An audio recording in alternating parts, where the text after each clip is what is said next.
Hi, and welcome to Positively Sparking, podcasts on internet marketing, online business, entrepreneurship, and digital living.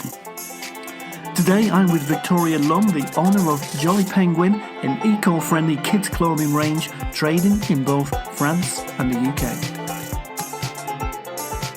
So hi Victoria, how are you? I'm fine, thank you. How are you? Oh, pretty good.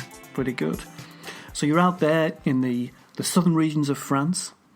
Yes. And for those of us who don't know you, just tell us a bit about who you are and what you do. Okay, so as you said, I'm Victoria. I'm the face behind Jolly Penguin, or Jolly Penguin as it's known out here in France. And I make kids' clothes from eco-friendly, ethically sourced fabrics. And my main signature range are T-shirts with really big, funky applique designs on the front. Wow, that's a great combo there. So you had lots of different values and brand points that you mentioned there. So let's talk about the eco-friendly, ethically sourced side first. Was that something that you deliberately made part of the company, or was it something that you came into? A bit of both. I really hate the kind of throwaway society, the Primark mentality that we can pick up a T-shirt for £2, wear it for 5 minutes and then bin it. And I hate low quality fabrics. I hate buying clothes that my kids get through in one session, that they ride holes in the knees and rip bits off and so on. So when I created the business, I very much wanted to create quality clothing. That was really important from the start for me.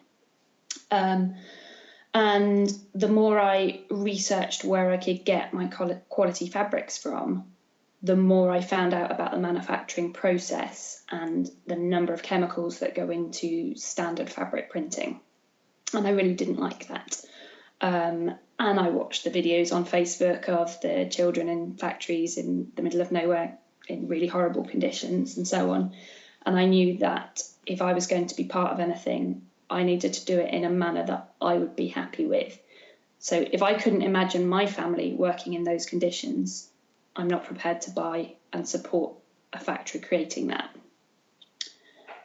So it was always there from the beginning that I wanted good quality brands. And yeah, it's very much the more I found out, the more I wanted to go down that route. So I looked into organic fabrics. And whilst I do absolutely adore organic fabrics, they're not necessarily as good as we might think. And then I looked into a brand certification called Ecofriendly, which is a German certification, and it goes through the entire manufacturing process. So whilst organic fabrics is about how the plant itself has been grown, with Ecofriendly it looks at the manufacturing, how much water is used, how much waste product is put out into the water system and that sort of thing, as well as the workers' conditions and things. And that was really important for me. So all the fabrics that we use are Ecofriendly marked. Very good. So there's lots of different values and research from you gone into all of that. Yes. So every time you sell an item of your clothing, it must be a good feeling for kind of a variety of reasons. It is. It's great to know that I'm supporting other businesses to do it right. But it's also great to know that a parent can happily put that piece of clothing on their newborn baby and feel confident that they're not going to suck on it and end up with a mouthful of chemicals. Sure. So going down that really conscious route, that must have affected the market that you aim for, probably the price you sold at, all those things. Hugely affects the price, because it means that the price of the fabrics, firstly, I'm restricted, obviously, as where I can get my fabrics from. So I can't just go onto eBay and choose the cheapest one today. So I have my suppliers that I've found, and they took a lot of hunting, because within the fabric world, people are quite sneaky and don't like to share where they've bought it from that much. So yeah, it took a lot of hunting, and it took a lot of research times to do it. I bet. Does that also affect the amount of stock you can create at any one time, or even having in stock to send out at any time? It does, yes, because there's larger overheads on the fabric. We're talking 3 or 4 times the cost of a standard fabric. it very much limits the amount of stock I carry at any one time and the variety of fabrics that I carry. So I try and have a core of 6 or 7 different fabrics available at any one time. I used to do the having everything, and every time I saw a fabric that I fancied, I'd buy it. And I realised I wasn't clear in my marketing. I didn't have a clear direction, and it made it more difficult for customers to know what was going to be available at any point. Whereas now I have my core of 6 or 7 fabrics with one that rotates each month, so that customers know they can come to me for the unicorn t-shirt and it's always going to be there, or they can get their stars. So they know what colours they can get, which means they can start matching it to clothes they got at home. But it also reduces my overheads, because it meant instead of buying 1 or 2 meters of something that I fancied, I'm bulk buying, which obviously works out far cheaper. Tell us a bit more about that change. That was a really interesting point you raised there, where you used to have lots of variety of small quantities of stock in your stock, and then you changed. Then you really targeted down, reduced your product choice, I guess. It's been a really scary change, because it meant reducing not only the type of product and the type of fabric. So I reduced the colour options, effectively the fabric options and designs, right down. But I also reduced the types of products I sold. So I used to have cloth sanitary protection. I used to sell nappies, bras, pants, you name it. If someone came to me and said, "Can you make this?" I would always say yes. I had no clear vision. Whereas now I have my focused range, I have my t-shirts. As well as the t-shirts, I have a line of harem pants that I'm about to introduce that haven't yet come into my main range, because I'm waiting on the fabrics to arrive. And once those are in, I'm then also going to be introducing bibs and hoodies, and that's it. So there's going to be the 4 core products, which also saves me time when I'm making, because instead of searching through 20 folders of patterns to find the one I want, I've got my 4 core sets of patterns. Very good. That change that you've made is a very common one for most businesses to go through. So in the beginning, it's very hard to say no to anything. We're starting out, it's day one, we just want any customer. And then as we begin to work with more people and learn more about what we actually want to do, it tends to become more defined. Sometimes it doesn't. Sometimes that could be an ongoing problem for a business for quite a long time. But you have changed very quickly, and I think that's an absolute credit to you, and made a choice. So tell us a bit more about how you decided that was the choice to make. So out of everything that you were doing, this was the direction to go in, even though it was scary. Well, what I did, I sat and I looked through my sales ledger. So I looked at what I'd sold in the last year, and I realised that 95% of my products, I was selling maybe 1 or 2 of that item. So, 1 or 2 pairs of slippers a year. And it just wasn't worth the time it took me to remember how to make them, versus the things I was selling where I was selling them on a daily basis. So I started by working out what were my best sellers, and my biggest bestseller was the t-shirts. So it made the obvious starting point for where I started my new range. And then I looked around at all the other businesses that were around, and I realised that gradually we were all shopping in the same places. We were all offering the same fabrics. Maybe slightly different designs, but very similar.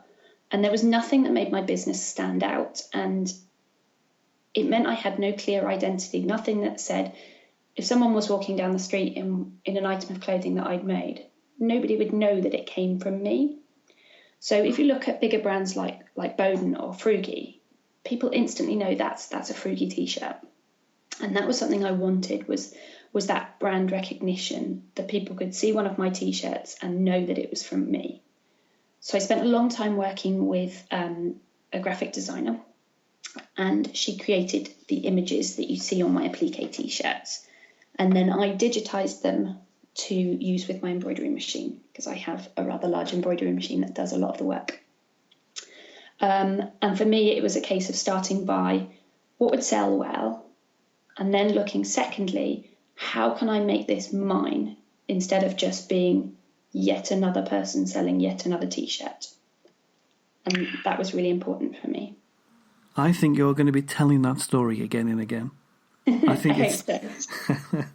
I think it's such a good way to define down what you should be doing as a business. It's like a big element of customer research in the sense that you've made so many things and then check back over what actually sold repeatedly. And then you've wanted to go one step further and make it even more individual and something that belongs to you and your brand.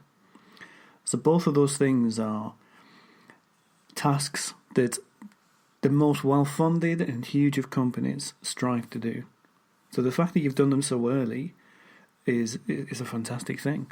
So how did you know that's what you wanted to do? Was it from reading and digesting advice from others, or was it a feeling?